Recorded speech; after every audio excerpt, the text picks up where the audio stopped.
एक बार फिर हम आप सभी के लिए एक नई वैकेंसी के बारे में जानकारी लेकर आए हैं। यह वैकेंसी बिहार ICDS कोऑर्डिनेटर के लिए निकाली गई है, यानी कि बिहार जिला समन्वयक के लिए निकाली गई है। हम इस वैकेंसी से जुड़ी apply date, age limit, application fee, post details, education qualification, pay scales, syllabus, इन सभी के बारे में पूरी जानकारी देंगे। तो अगर आप भी इस वैकेंसी के लिए फॉर्म अप्लाई करना चाहते हैं तो जानकारी को ध्यानपूर्वक सुनें और वीडियो में लास्ट तक बने रहें, जिससे कि फॉर्म अप्लाई करते समय आपसे किसी भी प्रकार का कोई भी मिस्टेक ना हो। तो चलिए सबसे पहले हम लोग जानते हैं बिहार ICDS कोऑर्डिनेटर वैकेंसी से जुड़ी अप्लाई डेट के बारे में। आप में से जिनको भी इस वैकेंसी के लिए फॉर्म अप्लाई करना है वो लोग आज से ही फॉर्म अप्लाई कर सकते हैं। जी हाँ, इस वैकेंसी के लिए फॉर्म अप्लाई स्टार्ट 9 जुलाई 2024 से ही हो चुका है और इसका लास्ट अप्लाई डेट है 31 दिसंबर 2024। फॉर्म अभी से लगभग 6 महीना तक अप्लाई होगा। तो जो भी लोग फॉर्म भरना चाहते हैं वो लोग आज से लेकर दिसंबर से पहले तक इस वैकेंसी के लिए फॉर्म अप्लाई कर सकते हैं। इस वैकेंसी के अंतर्गत आपको जॉब बिहार राज्य में ही दी जाएगी। नेक्स्ट इसके बाद हम लोग जानेंगे बिहार ICDS कोऑर्डिनेटर वैकेंसी से जुड़ी एज लिमिट यानी कि आयु सीमा के बारे में। इस वैकेंसी के अंतर्गत मिनिमम एज यानी कि न्यूनतम उम्र 18 वर्ष रखी गई है। जनरल मेल कैंडिडेट यानी कि जनरल पुरुषों के लिए मैक्सिमम एज यानी कि अधिकतम उम्र 37 वर्ष। BC EBC मेल और फीमेल दोनों के लिए मैक्सिमम एज 40 वर्ष। जनरल फीमेल के लिए मैक्सिमम एज 40 वर्ष। SC ST मेल और फीमेल के लिए मैक्सिमम एज 42 वर्ष रखी गई है, यानी कि जिनका भी एज 18 वर्ष से लेकर 42 वर्ष के बीच हो वो लोग इस वैकेंसी के लिए फॉर्म अप्लाई कर सकते हैं। इस वैकेंसी में मैक्सिमम एज बहुत ज़्यादा है, तो आप में से जिनका भी एज अभी बचा हो वो लोग फॉर्म अप्लाई ज़रूर करें। नेक्स्ट इसके बाद हम लोग जानेंगे बिहार ICDS कोऑर्डिनेटर वैकेंसी से जुड़ी पे स्केल्स यानी कि पर मंथ सैलरी के बारे में, मासिक वेतन के बारे में। इस वैकेंसी के अंतर्गत 2 अलग अलग प्रकार के पोस्ट रखे गए हैं और दोनों ही पोस्ट के लिए सैलरी अलग अलग रखी गई है।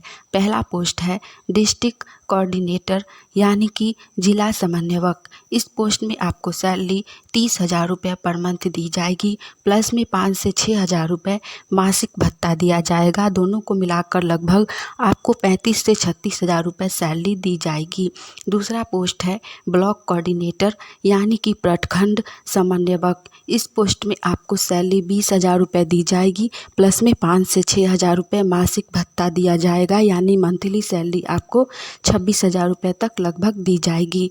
दोनों ही पोस्ट में सैलरी बहुत ही अच्छी है। आप किसी भी पोस्ट के लिए फॉर्म अप्लाई कर सकते हैं। नेक्स्ट इसके बाद हम लोग जानेंगे बिहार ICDS वैकेंसी से जुड़ी पोस्ट डिटेल्स के बारे में। जैसा कि आपने देखा, इस वैकेंसी के अंतर्गत 2 अलग अलग प्रकार के पोस्ट रखे गए हैं, जिसमें पहला पोस्ट है डिस्ट्रिक्ट कोऑर्डिनेटर यानी कि जिला समन्वयक के लिए। इसमें लगभग 30,000 के करीब में पोस्ट रखा गया है।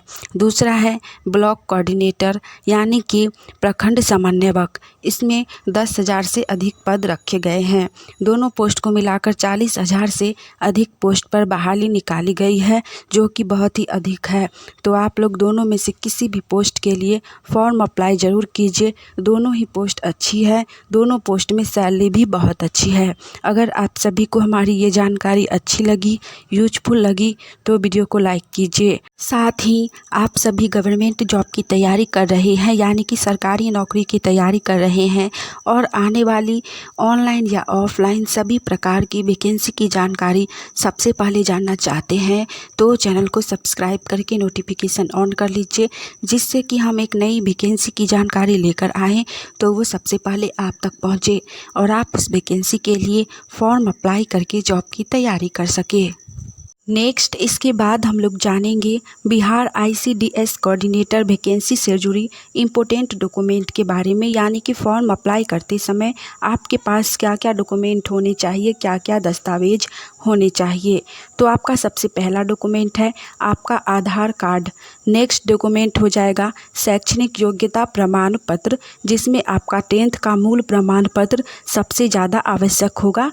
जिनके पास अभी तक नहीं है, स्कूल से नहीं लाए हैं, वो लोग ले आइए। पास होने के 2 साल बाद मूल प्रमाण पत्र दिया जाता है।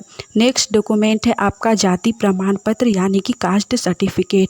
उसके बाद डॉक्यूमेंट है आपका आय प्रमाण पत्र, यानी कि इनकम सर्टिफिकेट, जो कि आपके माता या पिता में से किसी एक का होगा, जो आपके घर में अर्निंग करते होंगे। उसके बाद है निवास प्रमाण पत्र, यानी कि रेसिडेंशियल सर्टिफिकेट, जहाँ के आप निवासी हैं, जहाँ के रहने वाले हैं, वहाँ का निवास प्रमाण पत्र होना चाहिए। नेक्स्ट डॉक्यूमेंट आता है पासपोर्ट साइज फ़ोटो, जो कि करेंट का होना चाहिए, यानी कि 3 महीने का अंदर का फ़ोटो होना चाहिए, 3 महीने पुराना फ़ोटो नहीं होना चाहिए। उसके बाद है आपका मोबाइल नंबर, जो कि एक्टिव होना चाहिए। उस पर आप लोगों को SMS आएगा, इसीलिए मोबाइल नंबर भी होना चाहिए। जो भी लोग फॉर्म भरना चाहते हैं वो लोग ये सभी डॉक्यूमेंट बनवा लीजिए। जिनके पास जाति निवास नहीं है वो लोग बनवा सकते हैं, क्योंकि अभी फॉर्म 6 महीना तक अप्लाई होगा। तो आप लोग अप्लाई कर लीजिए, पहले जाति निवास, फिर फॉर्म अप्लाई कर लीजिएगा। नेक्स्ट इसके बाद हम लोग जानेंगे बिहार ICDS कोऑर्डिनेटर वैकेंसी से जुड़ी एप्लीकेशन प्रोसेस, यानी कि आवेदन प्रक्रिया के बारे में।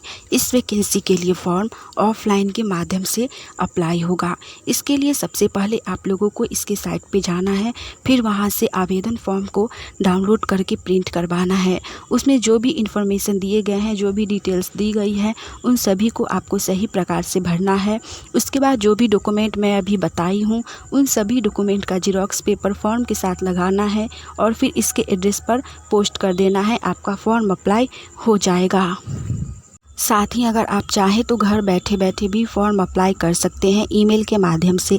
जी हाँ, इस फॉर्म को भरने के लिए आप ईमेल भी कर सकते हैं। जो लोग ईमेल के माध्यम से फॉर्म भरना चाहते हैं उनके लिए ईमेल है DPOICDSNNM@gmail.com।